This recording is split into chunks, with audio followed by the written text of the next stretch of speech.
Good morning, class. I am Mr. Instinct, and today I will be your teacher. So today we are going to be talking about how to do better in raids, aka how to do more damage. So in order to do good in Pokemon raids, you need to understand a couple of things. One, you need to understand the typing of the Pokemon and their super effective, counterparts. Two, you need to understand the attack stats of Pokemon. Three, you need to understand the IVs of the Pokemon. And fourth, you need to take a look at the dodging with Pokemon. Now we're going to start off with the typing of Pokemon and their super effectiveness. So if you look here, I have a chart. There are 18 different types in Pokemon. You have grass, ground, electric, water, fire, steel, fairy, fighting, rock, ice, flying, bug, dark, ghost, psychic, poison, dragon, and normal. Now, if you take a look at this and you see how it's all laid out, so that way, because it's very easy to do now. So to start off, every Pokemon type to the right is going to be weak against what is on the left. So grass will be super effective against ground. Ground to electric.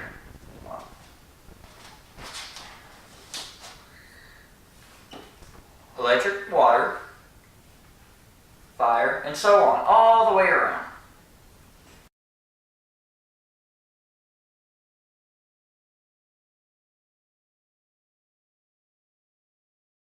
Okay, so, see that?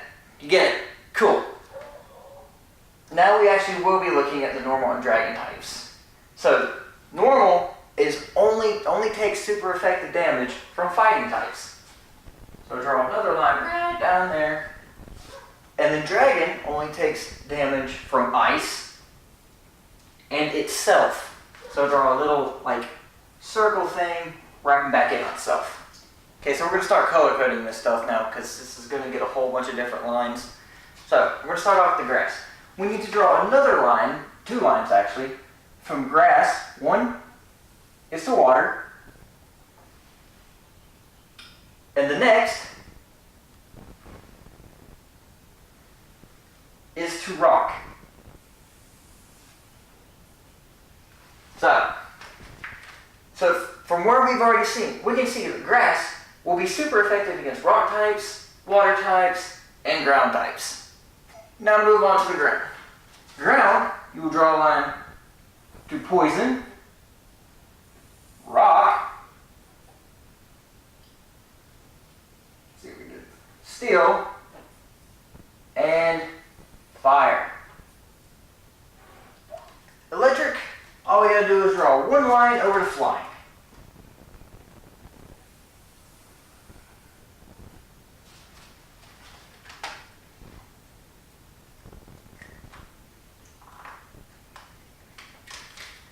Draw a line from water to ground and rock.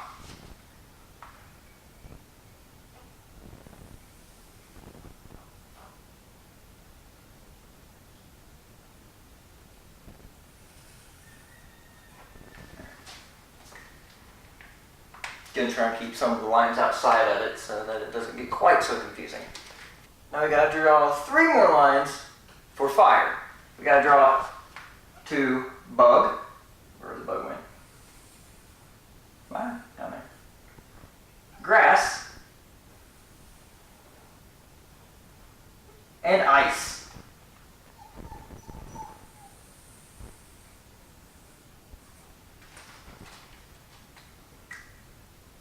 Steel, we'll go to rock and ice.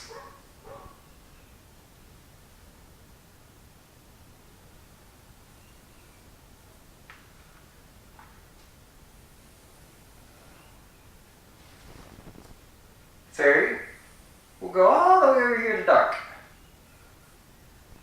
Alright, so I did make a mistake. Dragon does have another weakness to it. Fairy. So we'll draw a line all the way around all this. And up to the dragon. There we go. Problem fixed. So fighting. Alright, so now we're on fighting.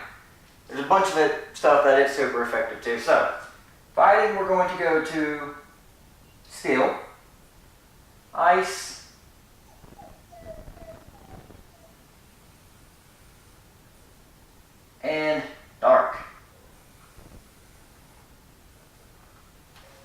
2 more from ice to ground and to grass. All the way up there. All the way over here. Flying, we'll go to fighting. And to grass. Bug will go to psychic and grass.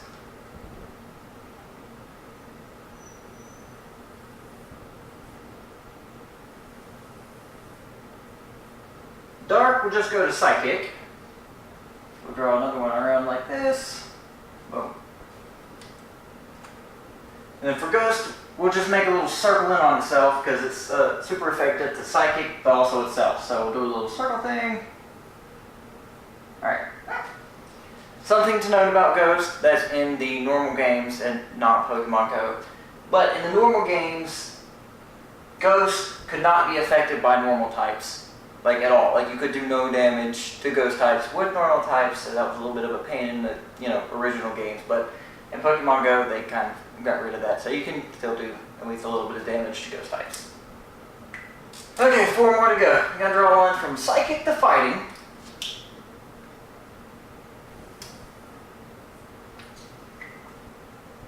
From Poison to Fairy.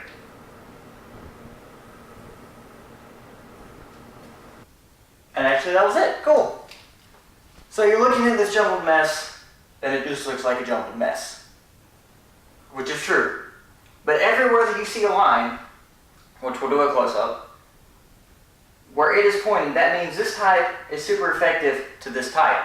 So that means you're going to be doing 2 times damage in a raid if you go up against a grass type with an ice type, or you go up against a fighting type with a dark type. Or you go up against a dark type with a fighting type. Ugh.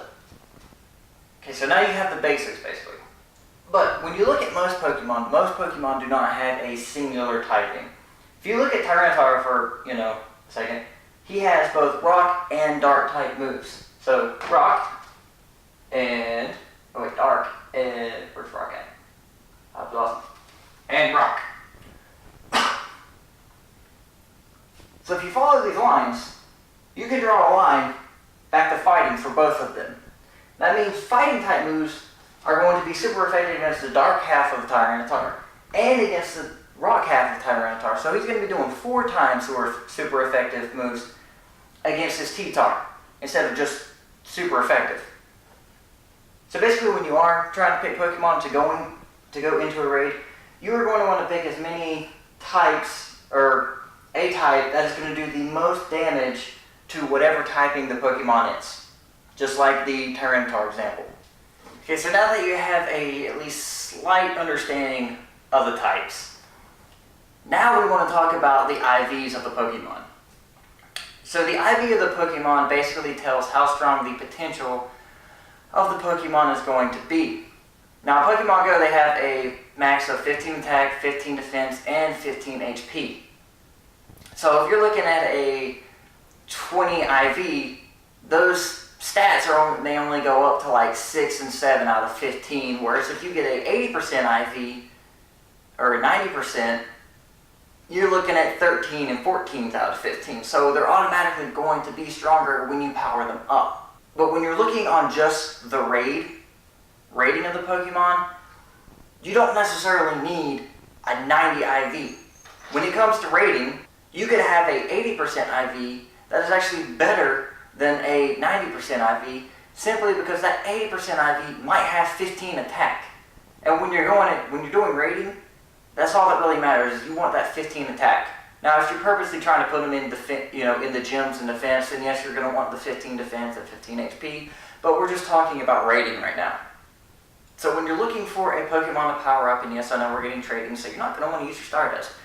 But if you want to do good in raids, you're going to need to use your Stardust to power up certain Pokemon that are going to be really strong in raids. So not only are you going to want to look at the IVs of the Pokemon, you're going to want to go on to the SilphRoad or somewhere that actually shows the in-game attack stats of Pokemon, which I'll put the link to that in the description.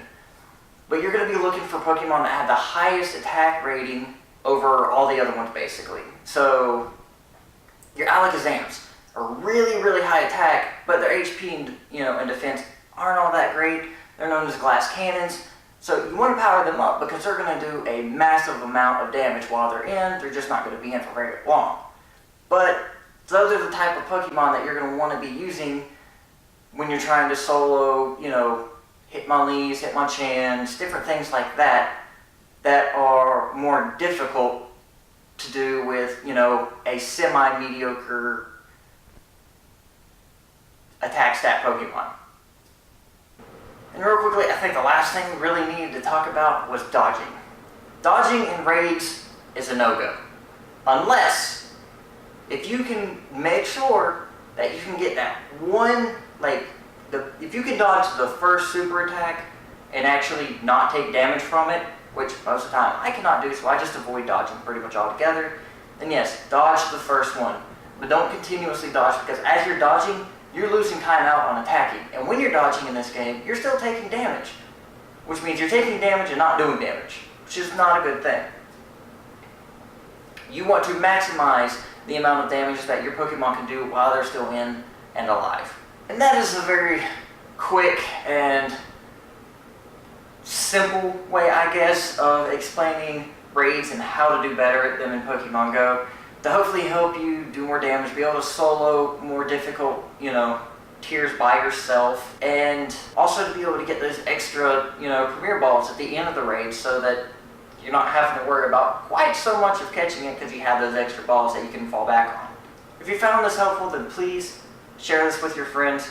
We're trying to get more people to actually do damage in raids and not be carried all the time, and not just go in with the recommended Pokemon, because that is like maybe 2% chance that is ever a good idea to go in with your recommended Pokemon if you're going in and actually trying to do damage in these raids. But with that, this has been Srvival. Thanks for watching. Don't forget to leave a like, subscribe, hit that bell notification so you know when I upload a new video. And deuces!